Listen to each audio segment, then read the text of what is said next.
Thanks for pressing play. This is Christopher Lochhead, Follow Your Different, where we aspire to have authentic dialogues that celebrate the people, the ideas, and the companies that have the courage to stand out. And man, do we have that today with Mr. VonStroke. We are sponsored by our good friends at Oracle NetSuite. Learn how to turbocharge the growth of your business today at netsuite.com/different. Now, Mr. VonStroke, this is a man who regularly performs as a DJ in front of crowds of 5 and 10,000 people or more.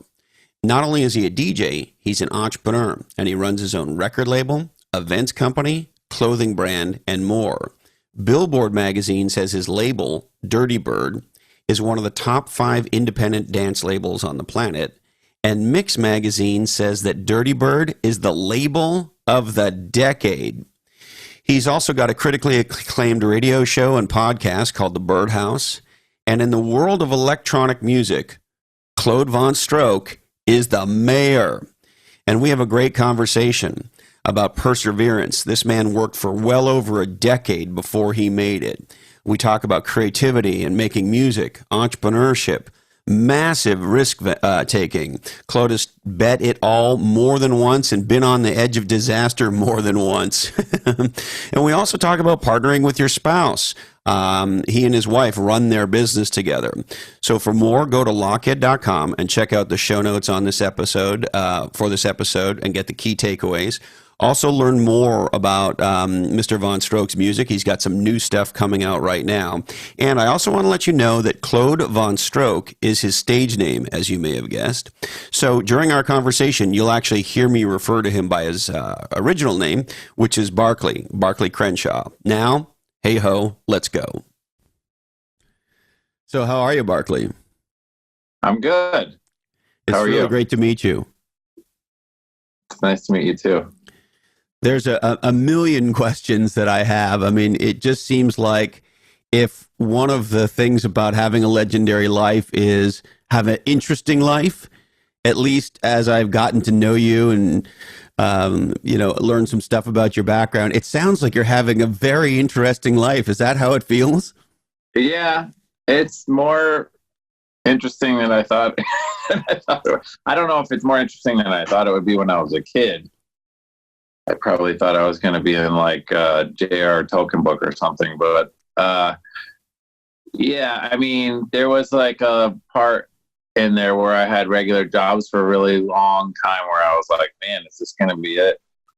But then I turned it around, I guess you could say. Yeah, so that's one. I mean, there's a lot of fascinating things about your background, but maybe we start there. You know, in the media, especially, and in your line of work, in music in general, the story that gets told all the time is, the Adele-like story, the 19-year-old genius or the 22-year-old American Idol or whatever. There's it's a very young feeling, but the truth is music gets created by people of all ages. And you didn't hit it big on your 17th birthday, did you? No, I did not. Yeah, I didn't get anything going until about 32, which is crazy late, especially for this genre, which is full of 18-year-olds making beats on their computer. Yeah. The one thing about it is that I always did it. Since I was 11, I bought rudimentary studio equipment. So it wasn't like, I just decided at 32 I was going to start doing electronic music. I was doing it my whole life. I just didn't figure out a way to make money or to get anything professional out of it until that age. And was that your aspiration, or was, electronic music sort of a fun thing you did on the side? Like, some guys will go play guitar, Bob Dylan tunes at a local coffee house or whatever. I would say yes, it was a hobby for sure, but I was really serious about it. It was more that I'm dating myself. I'm sure you're kind of in the same realm where you just don't go find out everything on the internet. When you're a kid, it's like you actually have to find out from a mentor or from a magazine. And You mean like back in the day when Wikipedia was called the Encyclopedia Britannica back then? Right, exactly. So like thinking about electronic house music, hip hop was starting to get popular, but electronic music, the kind of electronic music that I release, I mean, unless you're growing up in downtown New York or Chicago or something, like there's pretty much no chance that you're going to be surrounded by this. And so there's almost no chance that you're going to learn how to do it. Sorry, I'm just turning on it's getting hot in here. There's no chance that you can figure it out unless somebody is doing it in your neighborhood.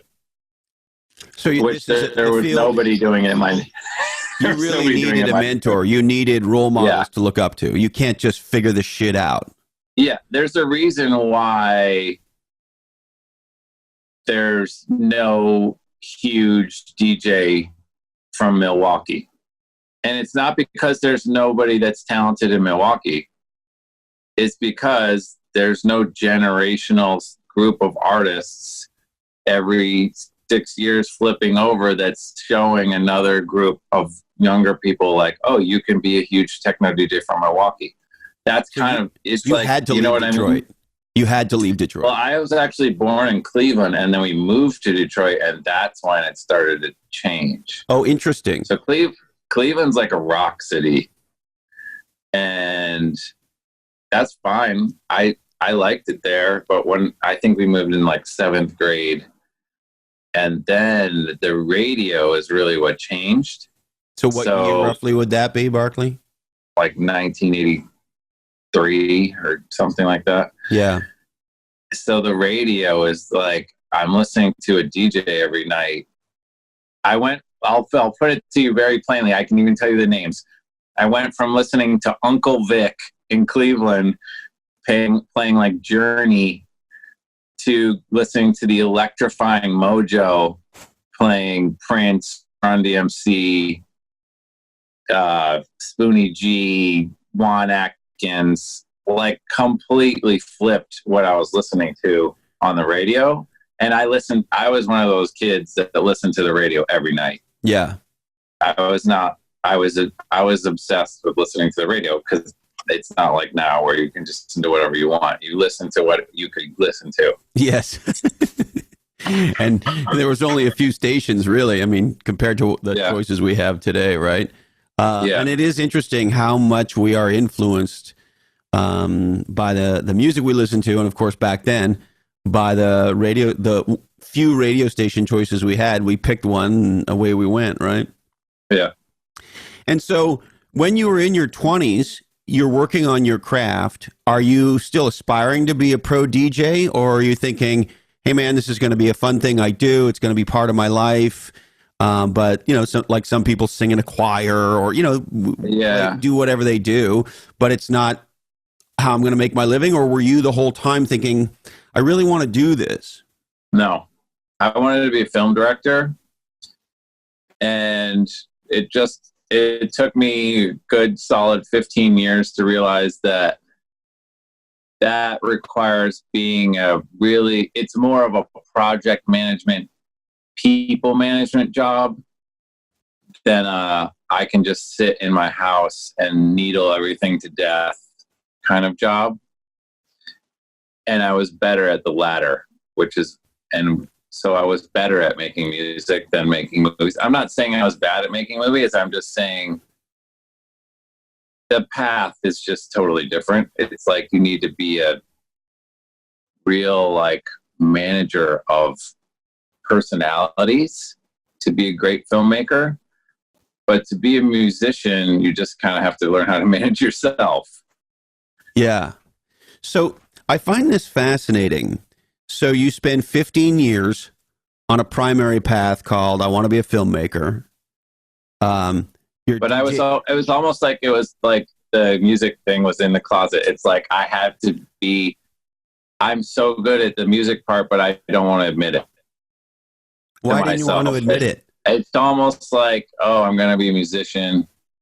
I don't know. The part of it was that I didn't actually see the path either. I didn't see that DJing was a path that you could do to like have a job.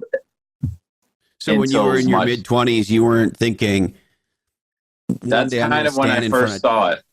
That's when I first saw it. I started going to the underground raves way later, at like 23 instead of like 18.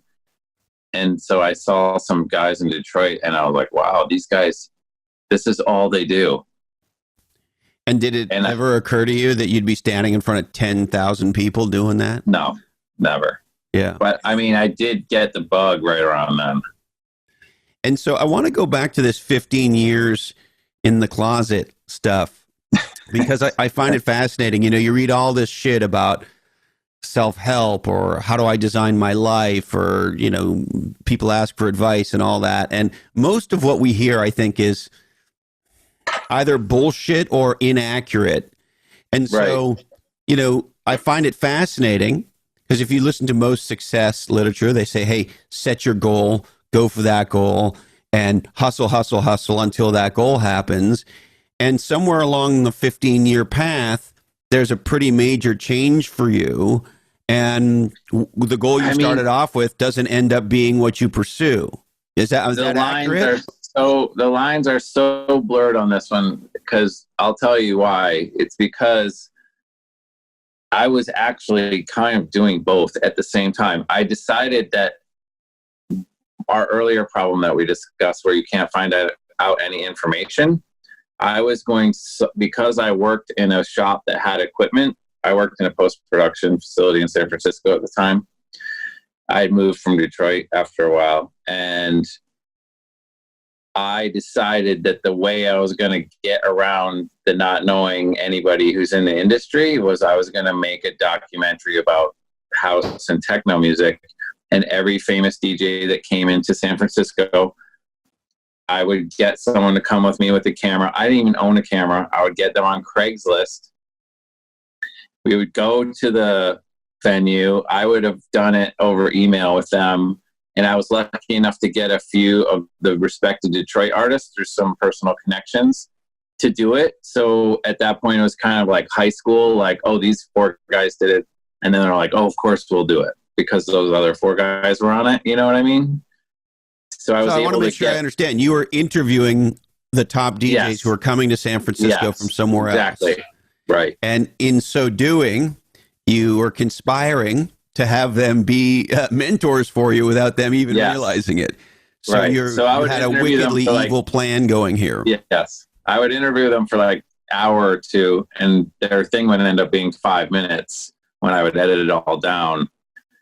But I would ask them everything I ever wanted to know about what they did and how they did it. And then I actually edited that whole project, and then I ran out of money, so I couldn't license any music. And so I had to make the songs that sounded like all of the artists that I had interviewed. And so by the end of the project, everyone hated me. I'd borrowed money from everyone and like sold my instruments and like everything to, you know, like going all the way to the bottom of the barrel on just every aspect. My parents were like, are you ever going to pay us back? Like, whatever, everything, every friend got a phone call. And so I ended up, I couldn't get any more money. It was over. So I had to just make this music. And so I made music that sounded like each one of the DJs. And by the end of editing the project, I not only had found out every single piece of information about how each one of these people got to where they were, I also figured out how to make the songs that they made. And so then I was like, well, now I pretty much I have the map. And then that was it. And literally, like, I would say 6 months later, I had started the record label and we were off. And I was already like, my first record was big because I had been like bottled up for 20 years waiting to release a huge record or whatever. That is so fucking legendary, Barkley. Not to be overly corny, but I fucking love you, man. That's awesome. Everything about that is awesome. Thank you. Fucking A. And so lots to look at here, right? When there is no playbook, then you got to figure out the playbook. And you got to go, what I love about what you're saying is, and I think, it's easy to lose this, particularly today where there's this myth that you can sort of go on YouTube, spend a couple hours, and then like you're some guru in some whatever fucking field, right? You can learn to play piano like, Billy Joel or whatever. And so what I love about what you did was you studied at the feet of masters. Yeah. You were making a movie. And I say this with tongue in cheek, and you were a little nefarious about it, were you? A little. I mean, yeah. I was up front with them. I did say like, this isn't going to be the interview where you tell me what your favorite color is. I'm going to ask you like about mixing the records and like the production techniques and everything. Yeah, but yeah, into it. Yeah, totally. And I'm curious, what is now that you are. There's so many accolades, and I don't know which ones stand out to you. This one seemed to stand out to me a lot, which is number one label of the decade. Right. Like, hey, fucking hey, good. Dude, way to go. Like you've had lots of others and giant hit records, and your first record was a monster, and best DJ of this year, and here's what I love about it, right? When DJ Magazine says you're the best DJ, you're probably the best fucking DJ. I don't know. Yeah. Who knows? And so it's all rigged. It's amazing. Yeah. Well, nice going on the rig job then. And so I'm curious, are these DJs that you interviewed and sort of learned from? Are these folks still around? What's your relationships with them? Some of them are still around. Some of them have completely vanished. It's kind of interesting, like how fast the turnout. That came out in 2000, which doesn't seem that far away from me, but it is far away. Of course.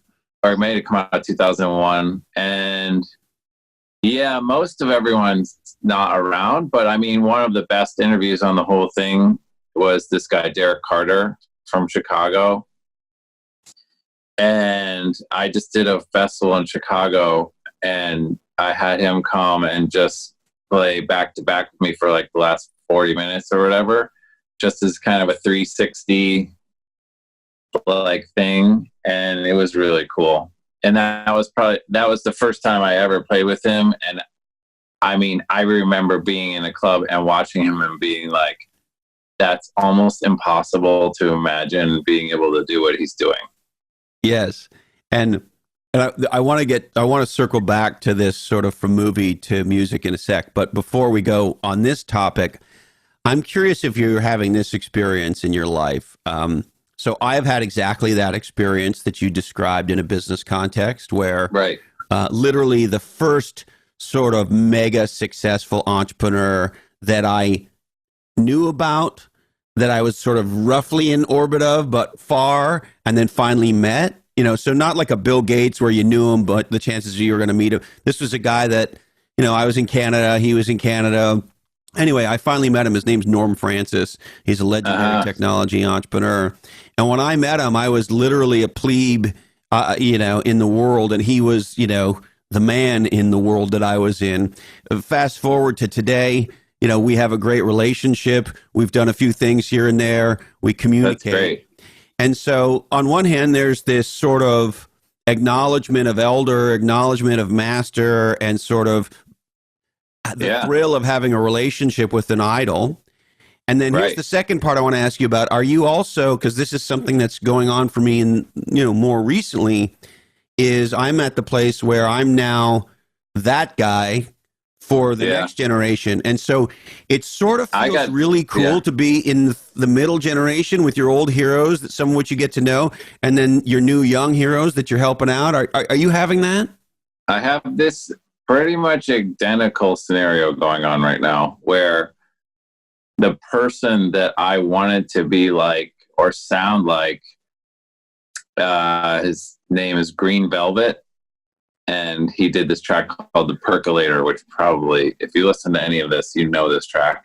You might even know it if I played it for you, but you might not recognize the name. And now we have a group together called Get Real, where we DJ together. And we also are signing like tons of new kids I sign kids every week that I think are really talented, and some of them I'll even like bring all the way in and like talk to them all the time about how to get where they need to go. So it's almost identical. It's like I'm actually DJing with the guy that I tried to be like. Yeah. And I'm mentoring all the kids who want to be like you. It's crazy. Yeah, well, that's what I figured with the label, and I had assumed, but of course now you're confirming it. My suspicion, which is, for Dirty Bird to be label of the decade, a huge part of it is, of course, selecting the right up and coming artists, because they got to be the right kind of talent, and I'm sure. But I got to believe you're now a sensei, and so there's the mentoring the talent as well, right? You got to be doing both to be the label of the fucking decade. I like the mentoring part to an extent. There's always, you know what I mean? Like, there's the kid that is taking it in the right way, and then there's the kid that's literally never gonna get it. You know what I mean? Yeah, I know exactly what you mean. In conversations with entrepreneurs and CEOs, I said, look, why do you keep fucking calling me? You never take any of my advice. As a matter of fact, you normally do the exact opposite thing. I don't know why the fuck you want to talk to me anymore. Right, exactly. Yeah. And so, to get back... but you're in a kind of a highly motivated industry. I'm in a DJ industry, so just imagine the characters and the like, dude, if I wake up at 2, it's cool kind of people that I'm dealing with. Yeah. Yeah. I might be too stoned that day, Barkley. Yeah, right. It's like, or who knows, maybe I met a very attractive lady or man or group of ladies and men, and I got distracted or whatever, right? It's one of the most interesting things about our business is that it's entertainment business, and it includes partying. It's a weird dynamic. Yeah. Because we have to be business people, but the business that we're in is partying. It's very strange. Yeah. Yeah. It must be, you must be a man of much discipline, because I would probably let myself go. Like I grew up playing music, and, I'm so glad I didn't make it, because if I'd made it, I would have been dead by now, for sure. For sure. You look at rock stars, it's like at least half my heroes are dead, and most of them die really young, right? So it's just, is your world like that? Yeah, there are DJs who make it just on the, like, I want to party with this guy vibe. I feel like there's, in every genre there is that. But I mean, some of these people, I'm impressed almost at how their stamina of being able to survive this. Yeah. I stopped drinking last year because it's just crazy. It's too much. And so you don't drink at all now? No, not anymore. But I did for a long time. Yeah. You put a lot of miles on that liver, I bet. I did. I was trying to earn them back. Exactly. You still have time. So I want to go back to this from film to music decision and sort of evolution, and maybe let me set the context of why I'm so curious about it. Last night I did a Q&A session with a bunch of young entrepreneurs, and we're sort of having a discussion, and one of the topics that came up is sort of, how do I know when I should make a goal and pursue that goal, and damn the torpedoes, I'm going to do this thing, versus the reality of many of our lives. It's true in my life. It sounds like it's very true in your life, that while you might be goal-oriented, while you might have been moving in a direction, you have to be, to use maybe a bullshitty sounding term, strategically flexible, right? It's like, as you're doing this, but you got this, and you're swirling it up, and you're in this whole sort of process of self-discovery and what I would think of as life design, and you feel like you're directionally right, but you're sort of living your life as this fucking experiment, and then one day you put it all together and you go bam, and the universe shifts. And so, first of all, A, is that how it feels for you, and or how does it feel for you? And B, how do you capitalize on that? How do you be pursuing this thing, but yet be open to the serendipity and the magical turns life can open up? I think I'm still, a lot of people would say like I already had the BAM, but I'm still waiting for the BAM, like where everything works. Just because it started out, okay, I'm just going to go on tour and I'm going to make music, right? Then it started becoming a clothing company. Then we started a music festival. Then we have an event series. Then we're producing them all ourselves. Then it's publishing company. Then it's like whatever. Like there's 5 companies in here. They're not all run for the best they could be run. And it's mostly because of the same thing that I was saying this whole time. We don't really know the person that necessarily who has run their own clothing company who's just coming in here being like, oh, you should just do it like this. We just did it. So everything is a mistake that we fix over and over and over and over. And we just hope that it keeps getting a little bit better every time. And that's basically, that's why I don't know if I'll ever feel that there's a BAM. Maybe I will. But like, so it's just like incremental improvements till the end of time. Yeah. Yeah. It's funny because people have this fantasy that they're going to quote unquote make it.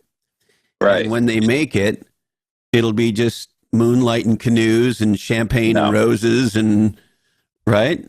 Right. Well, that's the one thing from that very first documentary that I made when I mentioned this guy, Derek Carter. The best piece of advice that he gave me is like, he said, you got to work harder than everyone else. And you have to have every job so you understand what everybody does. And then once you make it, you're just going to have to work 10 times harder than that. Boom. Right. And do you ever take a moment to reflect on, holy shit, man. I'm the biggest damn DJ, certainly in America and maybe in most of the world. I mean, do you ever go like, holy fuck?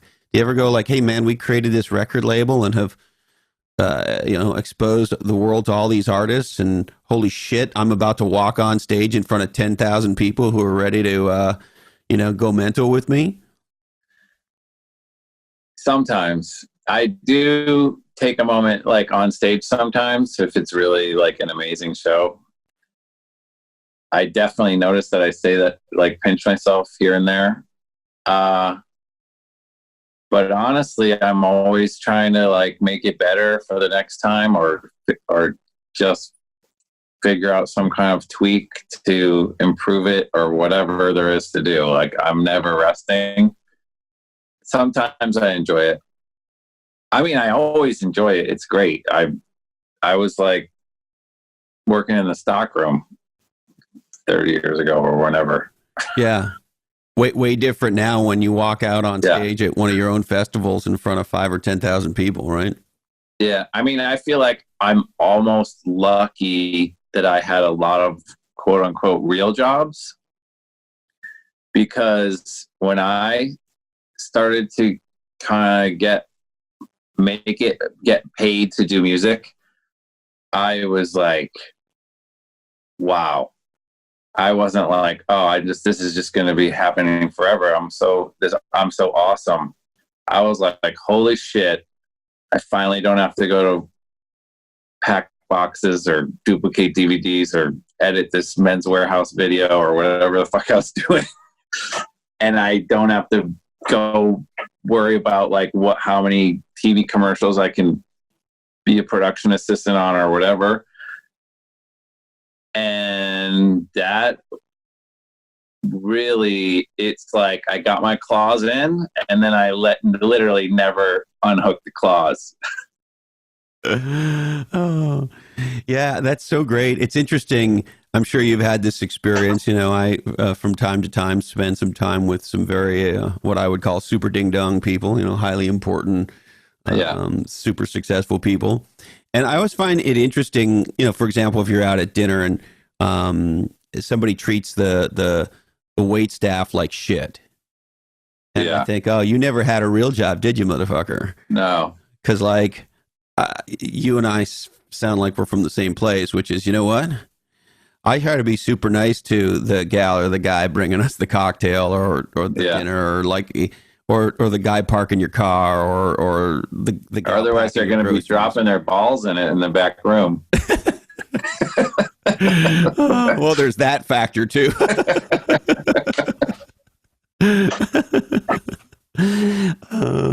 And so here's another question I've been dying to ask you.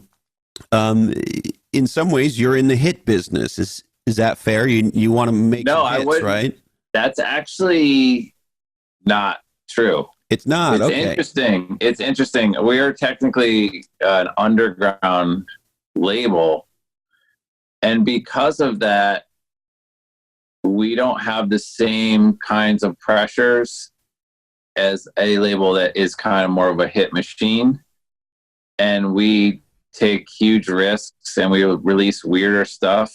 And yes, what happens because of that is hit records come out of this system. But I'm not actively seeking out hit records. We're not like a hit factory. But I actually think that's why it works, and that's why it has longevity, because it's real and the music is really authentic, and we always have a hit come out of it. But it's not because we're trying to do a formula to have a hit. It's because we just sign a lot of really interesting music, and then every once in a while they click and they work with everyone. But that doesn't mean they're even better than the tracks that don't work with everyone, in my opinion. And we don't even sign people to long-term deals, because what I found is a person will write a huge track.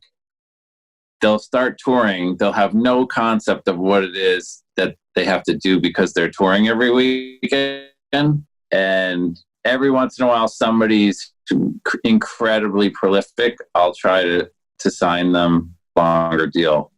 Like we just signed this group, Walker and Royce, who are extremely talented, but that's very far and few between.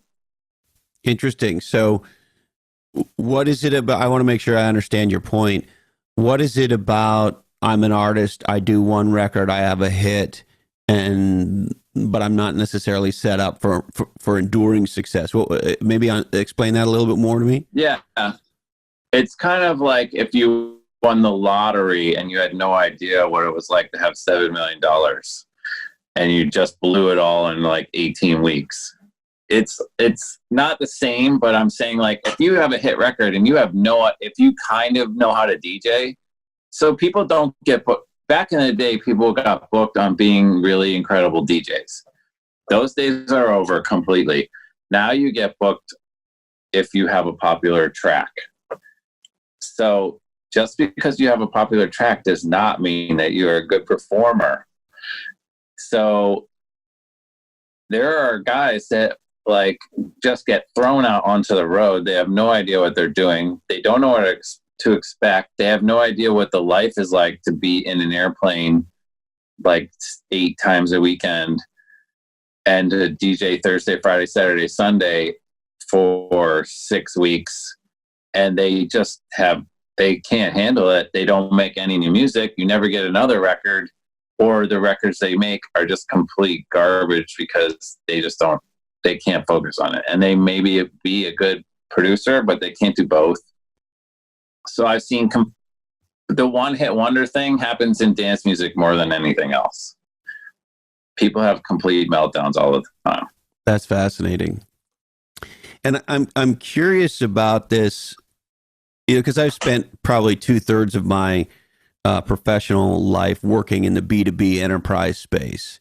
And so I have much more experience there than I do in the consumer space. And now, particularly as an author and a podcaster, that's the most consumery thing I've personally ever done.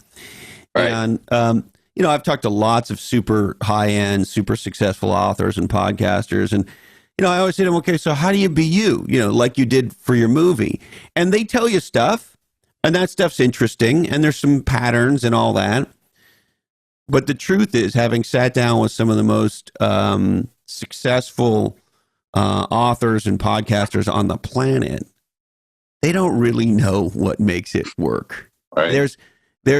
And what I've learned now, it's 2.5 years since my first book came out, 2 years since I started podcasting. What I've learned now by talking to all these other folks is there's just a magical mystery about what makes something go as a, consumer type, entertainment type product that even the most successful, prolific people in the world can't quite seem to tell you what it is. That's my interpretation, but is that what you're telling me, or what are you telling me, Berkeley? I don't know exactly what I'm trying to tell you. I'm trying to tell you that going after the golden goose isn't always the best path to success. So like going after the hit movie idea or the hit song is not there's a lot of people trying to write hit songs, you know what I mean? But only a few of them get lucky. We don't even try to go that route. We just try to be legit. Like we try to be who we are. And because we do that, it works. But I mean, I remember what you were talking about just now, trying so many things to just get out of the workforce. And being like, I would just keep saying to myself over and over again, and to like many a girlfriend who just couldn't stand my attitude, I would just be like, how fucking hard is it to make $40,000 a year and not work at a regular job? It can't be that hard. But I said it for so long that I started to be like, man, maybe it really is that hard. And that I just have to do it. But then I still figured my way out of it. So I love try to be legit. And I love this, like, I just want to make 40 grand a year being a fucking DJ. Right? Or like, whatever. Or whatever. Selling something lemonade, creative, right? Something, or just anything, a business idea. Anything where I'm not going. I was always like, I'm not the guy that you want to hire because I just want to work for myself. I would never tell anyone that. Yeah, you were not a long-term box unpacker or whatever. What were some of the jobs you were doing? I mean, I did every possible job, all the way from selling fake perfume out of the back of my car to working like Kelly temp services in a bank to editing Men's Warehouse commercials. I had a DVD duplication company. I was a production assistant, a location manager on films and TV commercials, and I had a lot of jobs. So do you have these experiences like I have, because you and I have very similar backgrounds, and it was not clear for a very long time whether I was going to spend my life eating shit sandwiches. Yeah. And right. I delivered a lot of newspapers, and as a teenager I was an orderly, so I shaved a lot of guys' balls. Right? Oh wow. But what is it? So that's my question to you: is what is the thing? I don't know what age you made it at, but what is the thing where you're like, I can't accept this? Because there is that thing in a lot of entrepreneurs where you're just like, this is unacceptable to me. I have to break this. That was early for me. I mean, it was 17, 18 years old. Yeah. And I made a decision. My mother was terrified. I'd been thrown out of school at 18 for being stupid.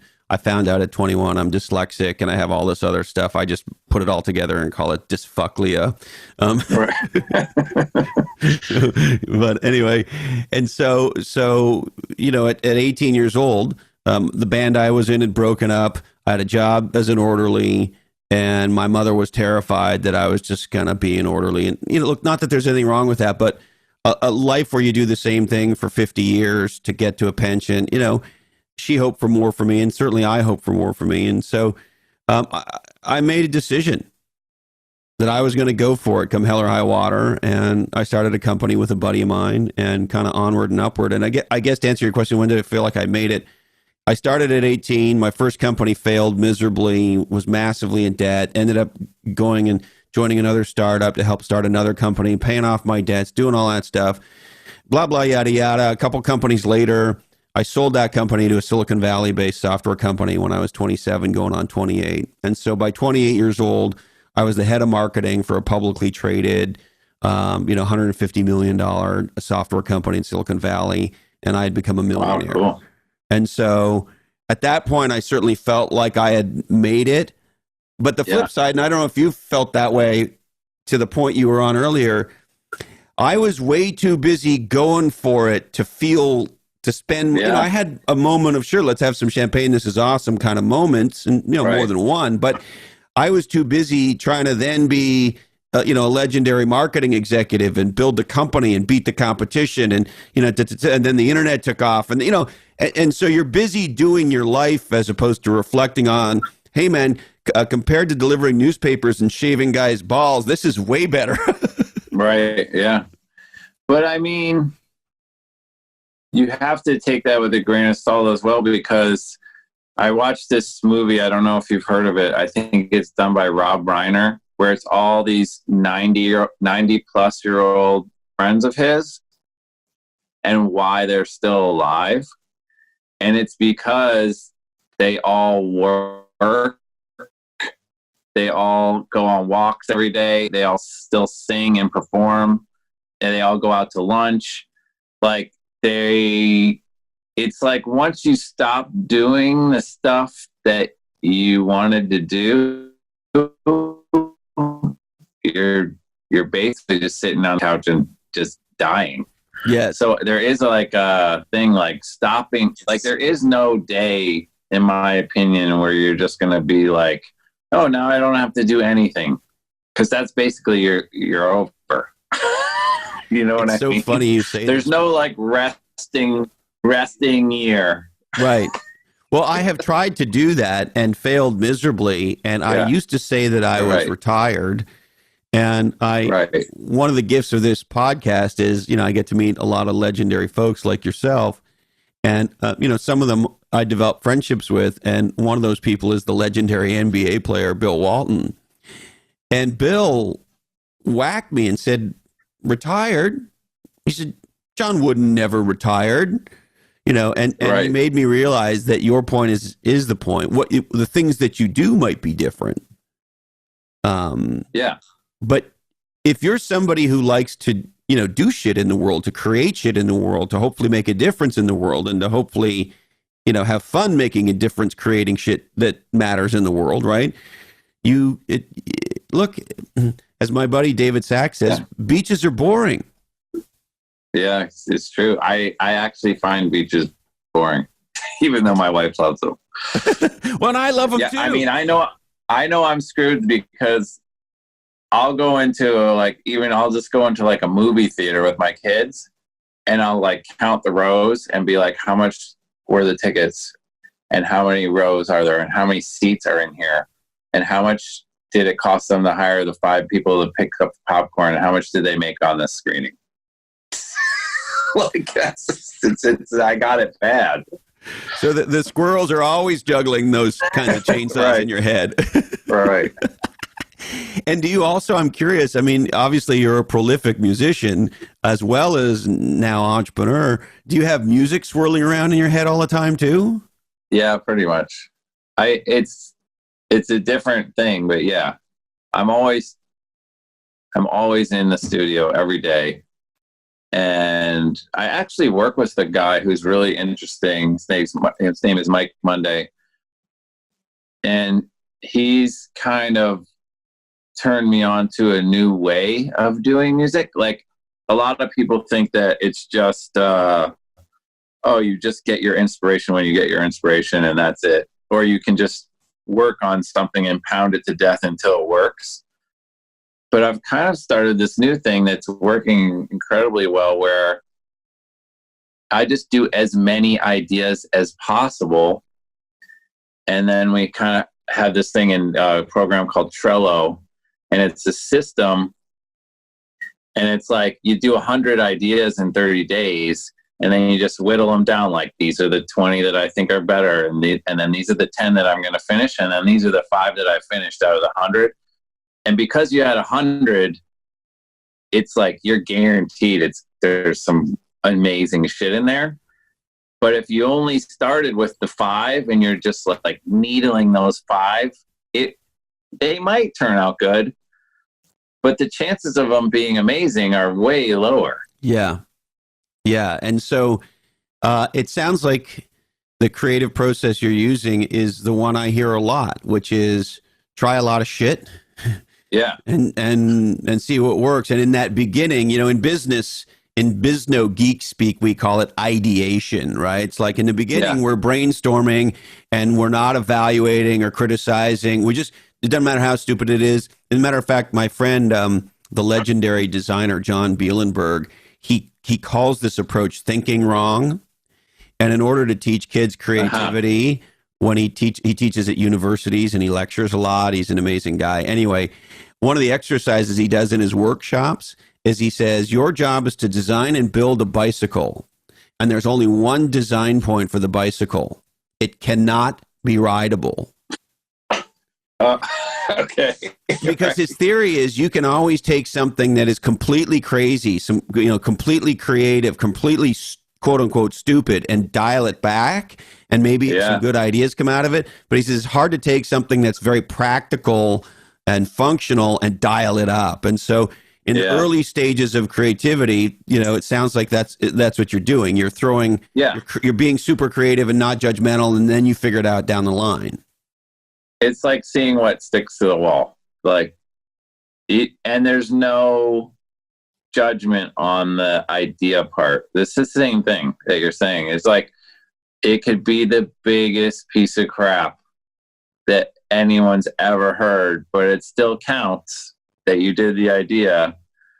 And there's no, you just go back and listen to them later and you're like, oh, okay, obviously that's just garbage. But there is a chance that you'll hear something where you're like, wow, that was really interesting. And maybe you'll just take one little part out of it.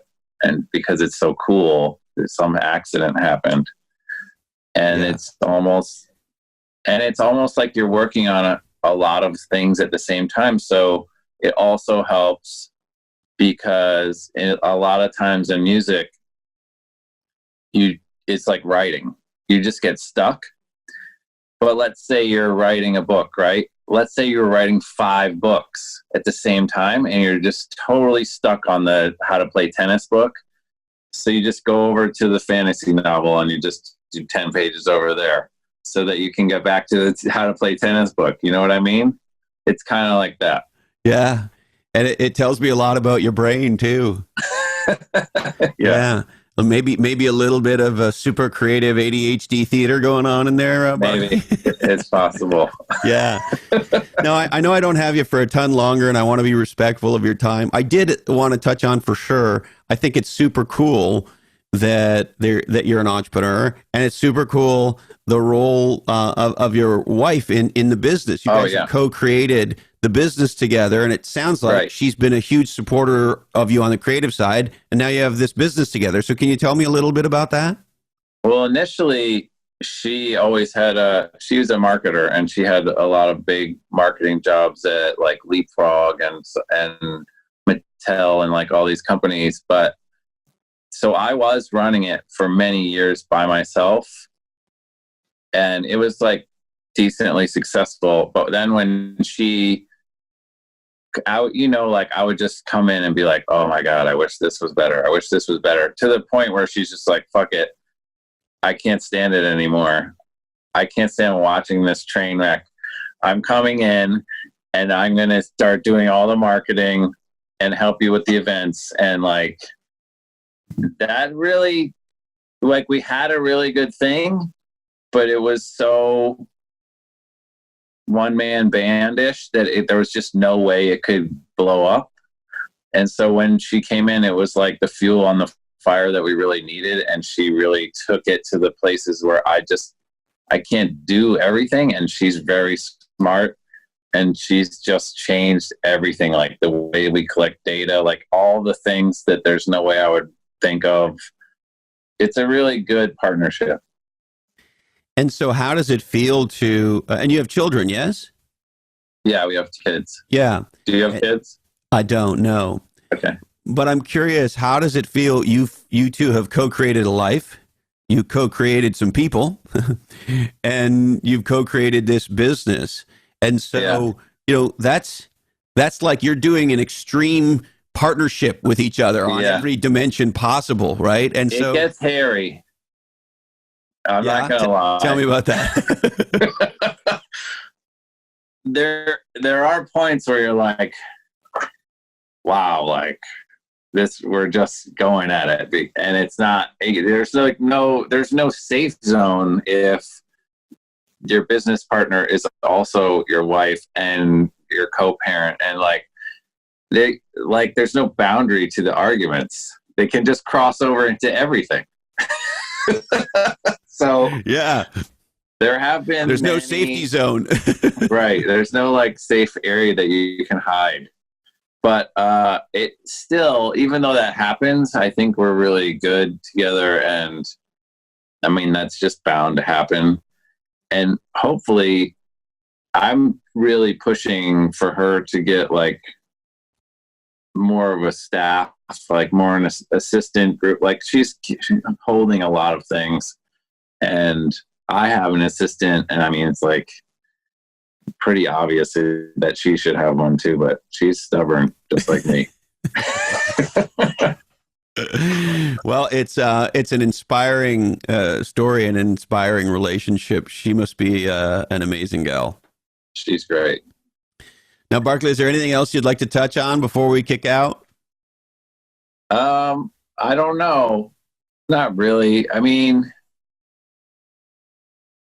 I'd just like to maybe say something about our festival that we started about 5 years ago. Yeah, tell me all about it. That was probably the riskiest, most harrowing thing that we ever did, which is basically a 7,000 to 9,000 4-day camping festival where all adults show up and you get assigned a color bandana when you get there. And so you not only listen to music all weekend, you play games against each other like you're in little kids summer camp. And it was a kind of a crazy idea, and it worked. We had some really bad luck here and there and good luck, and it's been a real roller coaster, real entrepreneur test of how long can you endure it. But I think it's probably the best. I'm sorry to it's the best thing we ever did, but it's a love-hate awesome project. What the fuck was it? The Fly Fest? What was that festival? Oh, Fire Festival. Fire Festival. Yeah, I saw that documentary. Yeah, so I'm like, is that sort of the Clerks of the event business, right? Are you? Yeah. You must have moments. I will tell you that when I watched that movie, I think my blood pressure, I got such high anxiety watching that movie, more anxiety than anyone could imagine watching a movie. I was that was like watching Psycho for me. Your sort of worst nightmare come true, right? Because we've had not even close to that extent, but we had a festival go south once, and it is the worst. And it's almost we ended up pulling it out, but man, talk about just watching your life flash before your eyes. It's watching a festival go down. And so at the time, how long ago, remind me when you started your first festival? We will be doing the 5th one on the West Coast this year. So 5 years, I guess. And did it feel like a bet the business move at the time, or how did it feel? Well, we had it originally. Yes, we had a partner that split the risk for the first few years. Now we're carrying all of it, which I don't know how wise that is, but it's what we're doing. And yeah, it kind of is every time. It's kind of scary, but it's so good that we have to do it. And do you perform at all of them as well, I assume, or some of them you don't perform at? I go to every single thing at the festival. I perform 3 times. I have another alias where I do hip hop stuff, and I go to all the games. I program the third stage, which is all the weird game shows and silly, like, comedian stuff. And yeah, I'm very hands-on. Yeah, from top to bottom. It's like my baby. It must my also. I mean, I'm sure it's terrifying because you've got all this financial risk, and is anybody going to show up? And I'm sure all of that, right? But at the same time, as an artist, I mean, you are super ADHD, mega creative dude, right? And so you got lots of. There's this old Jay Giles song where Peter Wolf sings. People sometimes ask me why I scream and I shout. I say it's in there. It's got to come out. Right. And there's a lot of shit you have that's got to come out, right? Yeah. And so isn't a festival an amazing canvas for an artist like you? I think that's why I like it. I think it's why it's my favorite thing that we do, because it's got so many elements to get your hands dirty on, like stage design, programming, music, booking. I booked the entire lineup myself with my label manager, Darren. Like, it is me. The thing is me. It's crazy. Yeah. Fucking A, dude. That's fantastic. Anything else before we wrap, Barkley? I got a bunch of music coming out, but just go check out my website if you want to hear anything. Yeah. Is there any specific date you want to tease out? I have something coming out on the 17th of May. It's on a compilation of another one of these heroes of Detroit techno. Carl Craig he made a compilation called Detroit Love, and he was nice enough to ask me to be on it, so I made an original song for it. That's coming out on the 17th, and then like June 29th I have another record coming out on Dirty Bird. And the best way for people to track that and learn how to buy that and all that is just go to claudevonstroke.com or dirtybird.com. Either one, and you'll find it somehow. Well, Mr. VonStroke, this has been fucking awesome. Thank you. I did want to ask you about the name, but maybe we could do that next time. I would love to have you back. Do people just call you Chris? Yeah, Chris or Christopher. Yeah. I don't give a shit. Christopher. I get a mix of both. My wife calls me you fucker. Yeah. I get that sometimes. But you're a fascinating guy. I love that you have constructed this life for yourself sort of at the intersection of sort of creativity and entrepreneurship, music and entrepreneurship. It's very, very cool. Thank you very much. I appreciate being on the show. Thank you, brother. Yeah, how do you like that? The number one, the best DJ in America, none other than Claude VonStroke on the podcast. How cool is that? Now, in business, if you don't know your numbers, you don't know what's going on. And today, you need to know what is going on. You want to be on top of the seminal numbers that drive your business and power your growth. And that's where my friends at NetSuite come in. Imagine having every critical number you need to manage and grow your business at your fingertips, on your smartphone, in your browser, on your tablet, anywhere, anytime. NetSuite makes that happen. With some amazing dashboards, you can stay on top of sales, finance, accounting, orders, inventory, customers, and HR instantly.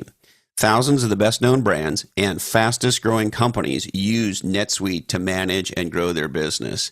And now it's available to you. And it's surprisingly cost-effective. And as a listener to this podcast, our friends at NetSuite are offering you a free 1-hour growth review with an expert in your industry. So check out netsuite.com/different. And while you're there, you'll be able to book that free 1-hour review. netsuite.com/different. Because with NetSuite, you'll always know. And when you know, you're going to be able to grow. We're going to get a little Dr. Seussy with it today. You can find us on the internet at lochhead.com, LOCHHEAD. And even if you subscribe on one of the major podcast listening platforms, we actually don't know you're there. So if you want to have a direct relationship with us, go to lochhead.com and hit subscribe. We've been taking our newsletter game up lately, so hopefully we're delivering some cool written content. And here's the other thing I tell you. We will never, ever, ever sell your name to anybody. So when you subscribe and make a commitment to sort of letting us know you're there, know that we're never going to send you anything, never going to send you any garbage, and we're never going to sell your email address to anybody else. All right. We would like to thank the living legend himself, Claude VonStroke. Awesome having him on the podcast. Check out ClaudeVonStroke.com for all his music and all his new music that is just coming out this spring. #1 bestseller on Amazon, Niche Down, How to Become Legendary by Being Different, written by Heather Clancy and myself. Check it out. Our good friends at onelifefullylived.org. Go to the website. And while you're there, check out information on our new upcoming conference coming up in beautiful Long Beach, California. There'll be many legendary speakers there, and me too. And I'd love to see you at our One Life event later on this year. And do you want the most important thing that all of us have in life, which is time? You want more time? Well, maybe the way to do that is through a virtual assistant. So why not learn how to leverage the power of a virtual assistant with my good friends Bottleneck at bottleneck.online. And do you love popcorn? I have recently discovered what is probably the most legendary popcorn on planet Earth, and that's Fisher's popcorn. Amazing caramel popcorn and a variety of other awesome flavors since 1937. This is a family-owned business in beautiful Ocean City, Maryland, and always at fisherspopcorn.com. And let's not forget about the incredible people at Habitat for Humanity. Everybody deserves a decent place to live, and that's the mission of Habitat. Check out what they do at habitat.org today. All right, I need to remind you that this oddcast is the sole property of the Lochhead Oddcast Network, and all rights do remain perturbed. We must warn you that clearly this oddcast does get produced in a studio that does contain nuts, and often the creators of this podcast are consuming libations. Remember to teach kids music, support your local DJs. Fishing for a good time starts with throwing in your line. Don't forget, dirty birds are fun birds. Buy John's Crazy Socks. Don't be lame. Get out of the passing lane. Thank you, Candy Dandy. I love you, Mom and Dad. And hey, Colin, this oddcast really ties the room together, doesn't it? Today, our deepest apologies go out to former CEO of Symantec, Greg Clark. Sorry, Greg, we just ran out of time for you. That's it, my friends. It means the world to me that you want to hang out and continue to hopefully enjoy this podcast. Stay legendary. And until we're together again, follow your different.